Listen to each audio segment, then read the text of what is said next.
नमस्कार और स्वागत है एक बार फिर आपका हमारे चैनल जिसका नाम है ऑल एग्जामेटिक्स। और आज हम बात करेंगे छोटा नागपुर टेनेंसी एक्ट, जो कि काफ़ी इंपॉर्टेंट एक टॉपिक है।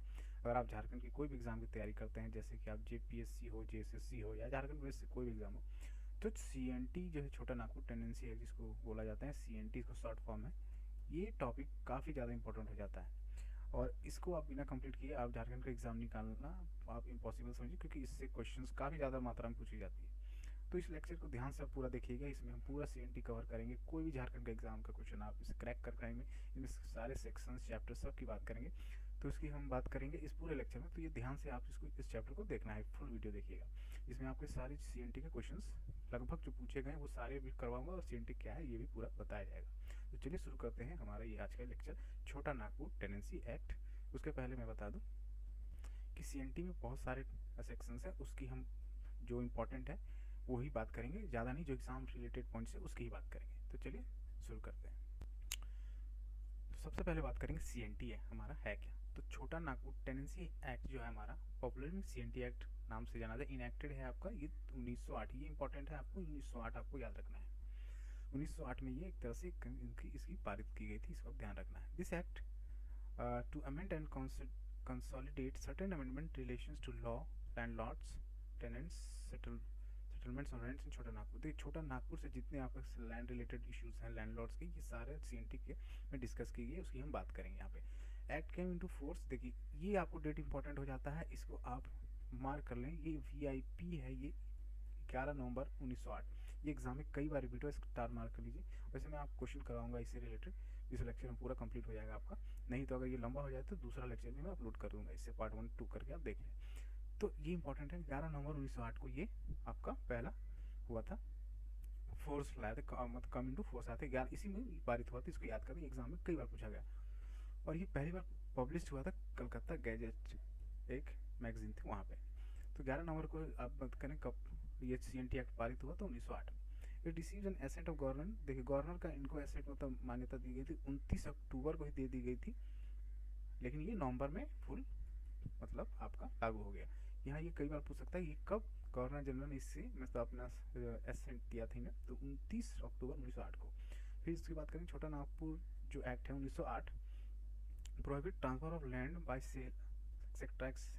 तो देखिए इसमें जो बात की गई है कि छोटा नागपुर की जो है, इस नियम का आप लैंड को ट्रांसफर या बेच नहीं सकते, ट्रांसफर नहीं कर सकते, है ना। अगर आप ऐसा कुछ होता है with the precious sanction of deputy commissioner से, ये सारा मतलब आपको परमिशन लेना पड़ेगा। अगर ऐसा कुछ आप करने का सोच भी रहे हैं तो इसके तहत आप नहीं कर सकते, लेकिन अगर कुछ करना भी है तो उसके लिए सैंक्शन आपको डिप्टी कमिश्नर के चाहिए, जो डीसी बोलते हैं। और अब बात करेंगे, it also prohibit alienation and land of tribals. It also provide for the restoration of alienated land to the tribals or when converted for urban। देखिए इसमें मतलब सारे लैंड रिलेटेड प्रॉब्लम्स, लैंड से छेड़छाड़, अदला बदली, ये सारा आपका सीएनटी एक्ट में आपको रोकने का एक तरह से प्रावधान करता है। इससे बहुत सारे नियम है, अगर होता भी है तो उसके लिए बहुत सारे टर्म्स कंडीशन है। Poor tribals original inhabitants of their regions and basic survival dignity associated with the land। देखिए पुअर ट्राइबल्स का जो इनका लैंड से रिलेटेड इश्यूज है उनका कुछ खतरा ना हो, इसलिए ये सीएनटी एक्ट बनाया गया है एक तरह से। CNT act was passed under the section 9। देखिए सेक्शन 9 के अंदर ये कॉन्स्टिट्यूशन जो है हमारा, उसमें जुडिशियल रिव्यू में ये इसको इम्पोर्टेंट है, आपके शेड्यूल 9 के अंतर्गत इसको जोड़ा गया था सीएनटी एक्ट को। तो ये भी काफ़ी इंपॉर्टेंट है, इसको आपको याद रखना है। और but it has been violated, देखिए नियम तो बन गया लेकिन इसका वायलेशन काफ़ी बार हुआ है। झारखंड में है, ऑब्वियसली झारखंड में कई बार इसका मतलब इस कानून को तोड़ा गया है, तो उसकी भी कई बार हम चर्चा करेंगे। अब सीएनटी के कुछ इंपॉर्टेंट टर्म्स की बात करें, जैसे कि एक आपका रैयत होता है और खुद कटीदारी, ये आपका दोनों वर्ड कहीं की बार आपका सीएनटी में पड़ेगा, तो इसको जान ले रैयत क्या होता है। Raiyat is defined as someone who has acquired right to hold land for the purpose of cultivating it whereas along or by the member of family, hired servants or peasant। देखिए रैयत की हम बात करेंगे, रैयत है क्या, देखिए रैयत वो इंसान है जिसका acquire right to hold the land, जिसके पास उस लैंड को मतलब कल्टीवेशन करने का राइट है, उसे रैयत कहते हैं। या उसकी फैमिली के द्वारा हायर किया हुआ कोई मेंबर हो तो उसे रैयत कहा जाता है। जो मतलब एक राइट उस कल्टीवेशन उस लैंड में कल्टीवेट कर सकते हैं, उसे रैयत कहा जाता है। उसकी खूट कट्टीदार जो बोलते हैं पर्सन, उसकी भी बात करेंगे हम, जिसमें यहाँ देख सकते हैं khunt kattidar is a person who does not have only cultivating right but also has a right over cleared by them. देखिए खूट कट्टीदार, देखिए एक उनके पास तो कल्टिवेटिंग का राइट होता है, और उसके पास साथ ही साथ उनके पास ओवर क्लियर मतलब वो लैंड को क्लियर करने का भी उनके पास ये क्षमता भी होती है, लैंड भी क्लियर कर सकते हैं। तो खूट कटीदार और रैयत के बारे में आपको जानना पड़ेगा, तो इससे आपको आइडिया। तो वो एक तरह से लैंड क्लियर करके वो अपना कल्टीवेशन करते हैं, उसे खूट कटीदार बोलते हैं। अब ये देखिए कि why C N T was enacted, C N T क्यों लाया गया, सी एन टी लाने का रीज़न क्या है झारखंड में स्पेशली, तो इसकी हम बात करेंगे। तो सी एन टी लाने का मेन रीज़न हम यहाँ बात करेंगे, सी एन टी को लाया क्यों लाया गया सी एन टी। तो serious revolt to place in British rule due to following reasons, बहुत से इसके विरुद्ध कुछ काम, जैसे ब्रिटिश का एक्सप्लॉयटेशन हुआ झारखंड एरिया में, अटैच और ट्राइबल एरिया, ट्राइबल पीपल्स का जो लैंड के प्रति अपना अटैचमेंट था, फिर एंट्री ऑफ आउटसाइडर्स, बाहरी लोग जो झारखंड में हस्तक्षेप कर रहे थे इसके मामले में बहुत सारे, फिर dominance of money lender traders और जो ग्रैवर्स लेबर्स कॉन्ट्रैक्टर पे जो उनका अत्याचार, उसके कारण भी इस नियम का पारित होना लाजमी था। फिर British colonial government try to end unending simmering discontent among the general population, यहाँ पे कुछ एडिटिंग है, general population of Chota Nagpur people by passing an act इतना। जनरल पॉपुलेशन जो छोटा नागपुर पीपल के साथ था, उनको जो ब्रिटिश कॉलोनियल गवर्नमेंट जो अनएंडिंग एक तरह से प्रॉब्लम जो चल रही थी, उसके कारण भी सी एक्ट 1908 का पारित होना जरूरी था। तो इसके कारण ब्रिटिश एक्सप्लॉयटेशन याद रख लें, ट्राइबल पीपल का लैंड से रिलेटेड जो अपना एक इमोशंस था, अटैचमेंट था, एंट्री बाहरी का यहाँ पे आगमन एक तरह से, लैंडलॉर्ड्स ट्रेडर्स मनी लेंडर्स का जो उन पे अत्याचार एक तरह से, उसके फिर ब्रिटिश कॉलोनियल गवर्नमेंट का भी उन पे कुछ दबाव, ये सब सारे आपके पॉइंट्स हैं जो सी लाने का कारण बना यहाँ पे।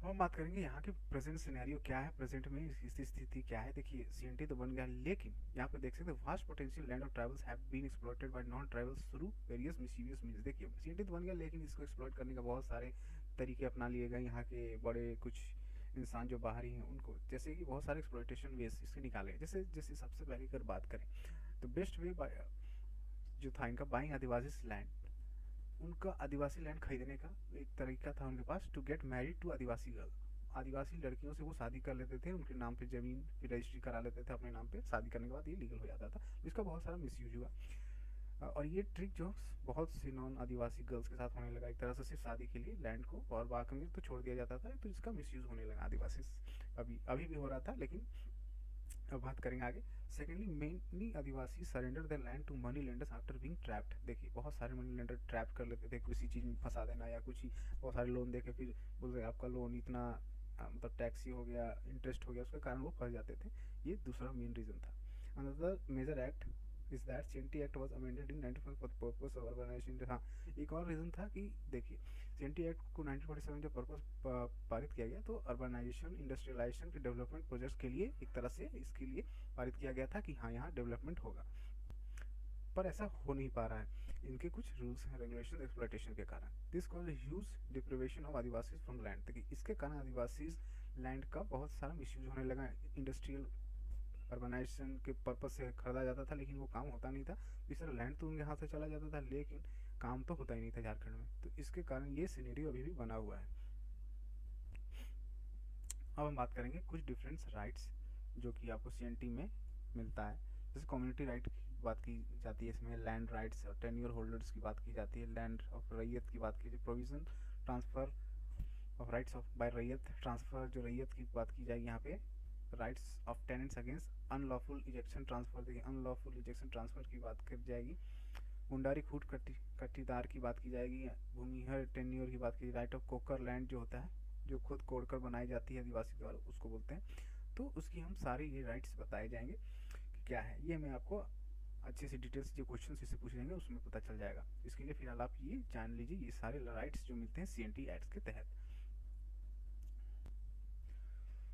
अब बात करें चैप्टर्स ऑफ सी तो सी की चैप्टर की बात करते हैं, टोटल 19 चैप्टर्स हैं, ये आपको याद रखना है, 19 चैप्टर्स हैं इसमें, जिसमें ये सारे लिस्ट दिए गए हैं, जिसमें आप सारे चैप्टर्स की बात करेंगे।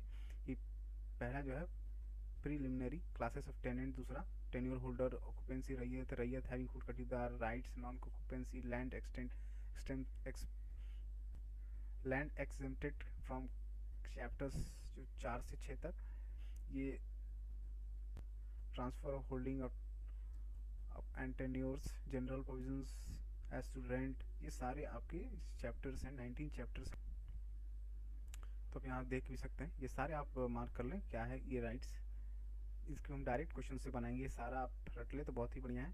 जनरल प्रोविजंस देख सकते हैं, miscellaneous provisions, customs contract, records rights, ये देख सकते हैं, records landlords conditions and the commutation record thereof, records of rights of obligation, judicial procedure in matter of cognizable by the DC. 17 में बात करते हैं लिमिटेशंस की बात की जाती है। 18 में है आपका यहाँ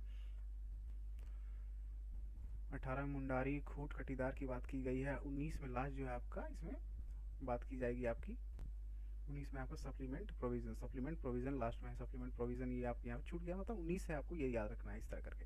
तो इसका मैं पीडीएफ आपको दे दूंगा, उसका टेंशन नहीं है, नीचे आपको मिल जाएगा। अब यहाँ इंपॉर्टेंट बात कर सकते हैं इंपॉर्टेंट सेक्शंस की।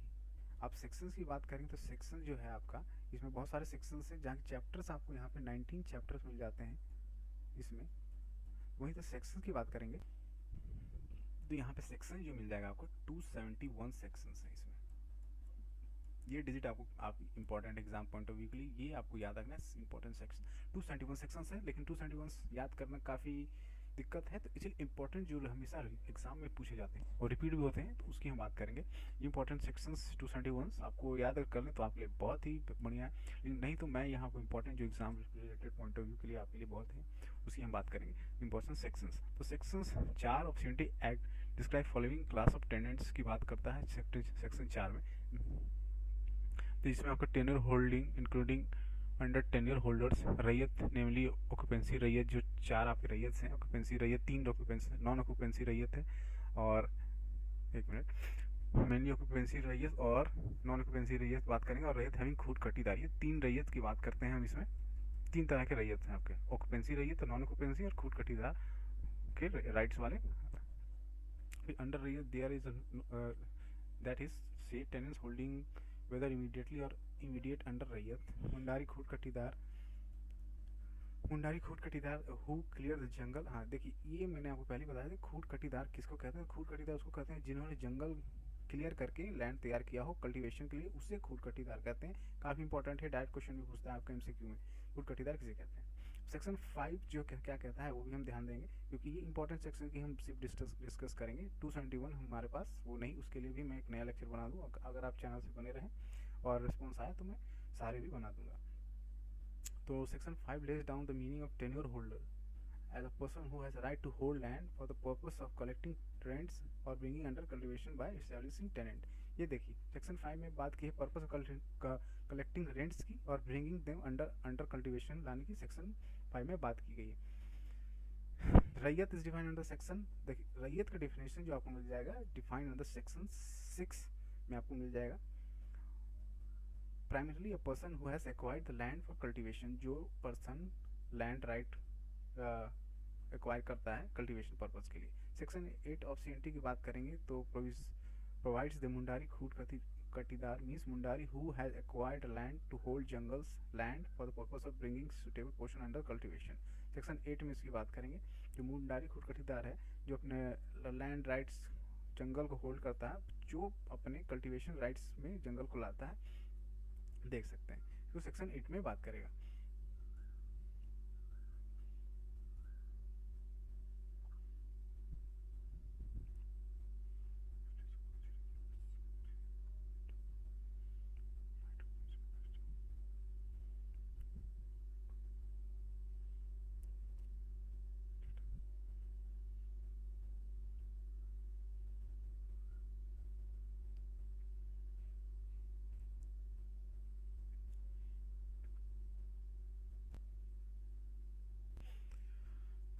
यहाँ 17 में भी वही है, रैयत जो 12 साल के तक पे अपना राइट एक्ट करता है तो उसको रैयत मिलता है उस लैंड का।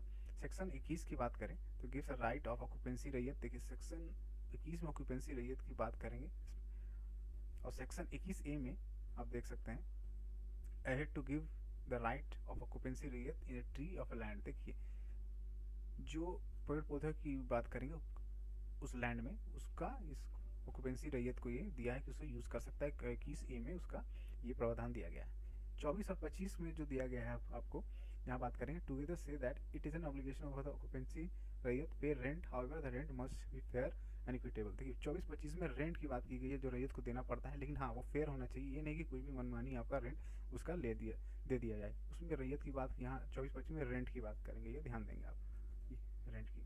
26 में बात करेंगे act is deal with the rent enhancement before commencement the act. देखिए सेक्शन 26 में रेंट इंक्रीमेंट की बात की गई है कि आप रेंट को बढ़ा नहीं सकते ऐसे डायरेक्ट, हाँ बात बढ़ा सकते हैं लेकिन उसके लिए कुछ लॉ प्रोसीजर आपको लगेगा। तो 26 में आपको रेंट इंक्रीमेंट की बात की गई है, रेंट इनहेंसमेंट। अब हम बात करेंगे section 27 lays down that the rent of an occupancy rate can be enhance only by accord of deputy commissioner. देखिए ये जो बात की गई है 26 में उससे 27 को बढ़ाया गया है कि 27 अगर रेंट आपको बढ़ाना है तो डिप्टी कमिश्नर से कुछ परमिशंस लेना पड़ेगा। सेक्शंस ये 27 में ये लिखा गया है। Under section 29 by the revenue officer under chapter 12 under the provision of section 62 section, ये सारे सेक्शंस इससे रिलेटेड हैं कि अंडर द 29 कुछ इससे रिलेटेड होगा जिसमें किस तरह इसे बढ़ाया जाता है, इसके रेंट को, इसकी बात की गई है। सेक्शन 46 काफ़ी इंपॉर्टेंट है, एग्जाम में कई बार पूछा गया, इसको तो आपको रखना है। Section 46 of an act lay down restriction on a right of raiyat to transfer their holding, they transfer by mortgage और लीज। देखिए कोई भी गिरवी चीज़ रख के जो अब रैयत का ट्रांसफर होता है द पीरियड ऑफ 5 years और by sale gift to other contract, मतलब किसी तरह सेल हो या बिक्री हो या उसका ट्रांसफर हो। 46 में ये रेस्ट्रिक्शन डालता है कि नहीं कर सकते आप इस तरह का। तो 46 इंपॉर्टेंट है कि ट्रांसफर ऑफ लैंड एक्सचेंज ये सब नहीं कर सकते हैं आप CNT एक्ट में। ये सेक्शन 46 काफ़ी इंपॉर्टेंट है, कई बार एग्जाम में पूछा गया तो VIP आप बोल सकते हैं, इसे VIP क्वेश्चन है ये। सेक्शन 71 की बात करेंगे, of this act lay down the provision for the power of replace in provision tenant unlawful ejected. अब देखिए सेक्शन 71 की बात करें CNT में तो यहाँ पे बात करें ये टेनेंट्स का जो अनलॉफुल इजेक्शन है वो भी रोकने का इसमें प्रावधान है कि इसे अनलॉफुल एक इलीगल तरीका से आप उसे बाहर नहीं कर सकते।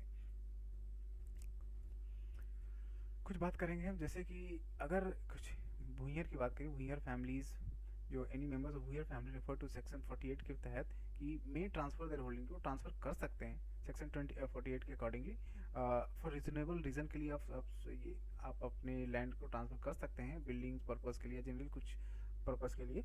तो उसमें सेक्शन 48 के तहत आप ये कर सकते हैं, कुछ भूइयर फैमिली ऐसा कर सकते हैं। But in case of transfer occupancy रही है the terms reasonable and sufficient purpose. देखिए कोई रीजनेबल पर्पस होना चाहिए, जैसे चैरिटेबल हो, रिलीजियस पर्पस हो, एजुकेशन पर्पस, स्कूल कॉलेज बनाना हो, तो उसके कारण ये आप ट्रांसफर कर सकते हैं, उसके लिए कोई ऑब्लिगेशन नहीं है। इसके थ्रू आपको रूल्स ये सेक्शन 48 में बताएगा। It also include the transfer of land for mining. देखिए माइनिंग फॉर झारखंड में माइनिंग इंडस्ट्रीज ज़्यादा हैं, इनमें नेचुरल रिसोर्सेज काफ़ी ज़्यादा है, तो उसके लिए ट्रांसफर ऑफ लैंड हो सकता है। For other purpose state government उसमें आपका परमिशन देगी, तो माइनिंग पर्पज़ के लिए भी आप ये सब कर सकते हैं। अगला बात करें कोकर मीन्स।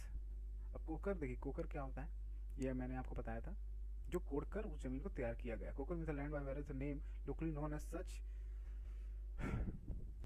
तो उसको तैयार करते हैं। देखिए ये इसमें उपजाऊ ज़मीन बनाया जाता है, प्रीवियसली जो एक जंगल था ज़मीन उसको कोड़कर बनाया जाता है, उसको कोकर लैंड कहा जाता है। इसमें सेक्शन 64 जो है, इसमें 64 जो बात करेंगे conversion of land into korkar with deputy commissioners permissions, ये 64 आपको बोलता है कोकर लैंड को आप बना सकते हैं, कोई जंगल है उसको कोकर मतलब आप कल्टीवेशन के लिए की बात करेंगे। सेक्शन 136 जो है list down the office for instituting suits and making applications. वही सेक्शन ये इंपॉर्टेंस आपका हो जाता है सेक्शन 92 और 139। Section 92 gives bar to jurisdictions of courts in matter relating to records of rights. देखिए यहाँ जो है सेक्शन 92 में बात की गई है, जो कोर्ट जो है आपका matters relating to records of rights में आपका कोर्ट्स यहाँ पे मैटर कर सकती है। और section 139A provides exclusive jurisdictions of deputy commissioner in the certain cases. देखिए सर्टेन केसेस में डिप्टी कमिश्नर का भी बात यहाँ पे चल सकता है, 139A प्रोविजंस आपको प्रोवाइड करता है। ये सारे कुछ आपके इंपॉर्टेंट सेक्शंस थे। वैसे मैं एक नेक्स्ट बनाऊंगा जो प्रीवियस क्वेश्चंस पूछे गए हैं JPSC JSSC में सेक्शन से रिलेटेड, वो मैं नेक्स्ट वीडियो में आपको शेयर कर दूंगा। और छोटा नागपुर के खिलाफ होप आपको ये एक ब्रीफ डिस्क्रिप्शन मिल गया होगा। ये तकरीबन 20 मिनट्स का लेक्चर था। छोटा नागपुर जो आपका एक तरह से काफ़ी इंपॉर्टेंट टॉपिक है, ये आपको थोड़ा सा माइंड में स्ट्राइक किया होगा। अब इसकी सेक्शंस जो हमेशा इंपॉर्टेंस उसी से कन्फ्यूजन एग्जाम में होता है, उसी में एक चैप्टर बनाने वाला हूँ, एक लेक्चर बनाने वाला हूँ, तो उसमें आपको सारा आइडिया हो जाएगा। ये तो ब्रीफ था, इसकी ब्रीफ छोटा नागपुर टेनेंसी एक्ट है क्या, इसमें बेसिक आइडिया आपको मिल गया है। तो ऐसे ही आप वीडियोस के लिए आप हमें फॉलो करिए, ताकि आपका झारखंड से रिलेटेड ये एक्ट और इसके बाद संथाल परगना जो एक्ट है आपका एसपीटी जिसको बोलते हैं, उसकी भी 1949 वाला वो भी आपको मैं तो इस लेक्चर के बाद एसपीटी की हम बात करेंगे। तो पहले ये आपको ये लेक्चर कैसा लगा कमेंट बॉक्स में कमेंट कीजिए, और जानकारी अगर आपको पसंद है तो चैनल को लाइक करिए और शेयर करें, ताकि चैनल को ग्रोथ मिले और ऐसी वीडियोस आपको मिलता रहे। धन्यवाद।